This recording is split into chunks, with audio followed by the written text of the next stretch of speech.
আসসালামু আলাইকুম। আলহামদুলিল্লাহ, নবকিশোলা হাই স্কুল অ্যান্ড গার্লস কলেজের উদ্যোগে আন্তঃ স্কুল ফুটবল টুর্নামেন্টের প্রস্তুতিমূলক ম্যাচটি আনুষ্ঠানিকভাবে অনুষ্ঠিত হতে যাচ্ছে মাশাআল্লাহ। যাই হোক, ইতিমধ্যে আমরা লক্ষ্য করতে পারলাম যে হালকা ঘোষা ও লাত্তি দেখতে দেখতে চলে গেলাম খেলায়। এইরকম একটা চমৎকার পরিবেশে নবকিশোলা হাই স্কুল অ্যান্ড গার্লস কলেজের মাঠের মধ্যে খেলাটি যেন পুরা দমে জমে উঠেছে। ভয়ানক একটি ফাউলের মধ্য দিয়ে চিৎপটাং হয়ে পড়ে গেল ওই ভাইটি। ছোট ছোট এরকম পাঁচ পাঁচ খেলার মধ্য দিয়ে স্কুলের ময়দানে খেলাটি যেন আনুষ্ঠানিকভাবে অনেকটাই জমে উঠেছে। এরকম একটা এক্সট্রিম লেভেলের টান উত্তেজনার মধ্য দিয়ে যে এরকম ভাবে হাড্ডাহাড্ডি লড়াই হচ্ছিল, মাঠের এ প্রান্ত থেকে ও প্রান্ত, ও প্রান্ত থেকে এ প্রান্ত, দুইটা বাড়ি মোটামুটি ভালো লেভেলের চাপের মধ্যে ছিল দুইটা গোলকি। প্রতি বৃহস্পতিবার মাশাআল্লাহ অত্যন্ত চমৎকার ভাবে এই খেলাগুলো অনুষ্ঠিত হয়ে থাকে স্কুলের মাঠে।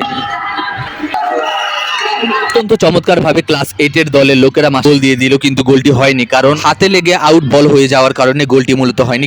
কিন্তু ক্লাস 7 ভার্সেস ক্লাস 8 তারা তাদের টান উত্তেজনার মধ্যে দিয়ে খেলাটিকে অত্যন্ত চমৎকার ভাবে খেলাটিকে সম্পূর্ণ করার চেষ্টা করছিল মাশাআল্লাহ। যেহেতু বিগত দিনে অনেকগুলো ফুটবল টুর্নামেন্ট ম্যাচ অনুষ্ঠিত হয়ে গেছে এই মাঠে, আর কয়েকটা সপ্তাহ পরেই হয়তো ফাইনাল খেলা অনুষ্ঠিত হতে পারে এই মাঠে। একটা বিষয় অত্যন্ত চমৎকার ভাবে লক্ষ্য করতে পারলাম যে আমাদের আশেপাশে বড় ছোট স্কুলগুলোতে মাশাআল্লাহ ফুটবল বা বিভিন্ন ধরনের খেলাধুলা শিক্ষার্থীদের আরো প্রাণবন্ত করে তোলে মাশাআল্লাহ। যাই হোক, ফুটবল খেলা হবে কিন্তু কোনো প্রকার ফাউল হবে না, তাকে কখনো হয় এরকম একটা চুইং করে ফাউল হয়ে গেল। পরবর্তী সময় রেফারির বাঁশির মাধ্যমে খেলাটাকে কিছুটা সময় স্থগিত করা হলো। কিছুটা সময় মারামারি ও ধাক্কাধাক্কি লক্ষ্য করতে পারছিলাম আমরা সবাই। ইতিমধ্যে করতালির মধ্য দিয়ে আমরা সবাই খেলাটাকে অত্যন্ত চমৎকার ভাবে উপভোগ করছিলাম মাশাআল্লাহ। যেহেতু ক্লাস 7 ভার্সেস ক্লাস 8 এর খেলা হচ্ছে, আর দুইটা দলই মোটামুটি হাড্ডাহাড্ডি ভাবে লড়াই করছে, তারা বয়সে ছোট হলেও কি হবে, তাদের খেলার মধ্যে উদ্যম এবং চেষ্টা ছিল অত্যন্ত প্রাণবন্তকর। খুবই চমৎকার ভাবে একটি শুট মারলো, কিন্তু গোলটি হতে নিয়েও হলো না। তাই তো খেলোয়াড়ওয়ালা ভাইটি পেল মন থেকে বেদনা। যাই হোক, ব্যাপার না, আবারও খেলা হবে। এরকম একটা সুন্দর খেলা দেখতে দেখতে খেলার ফলাফলটিও বলে রাখি। ক্লাস 7 এর টিমের গোলের সংখ্যা হচ্ছে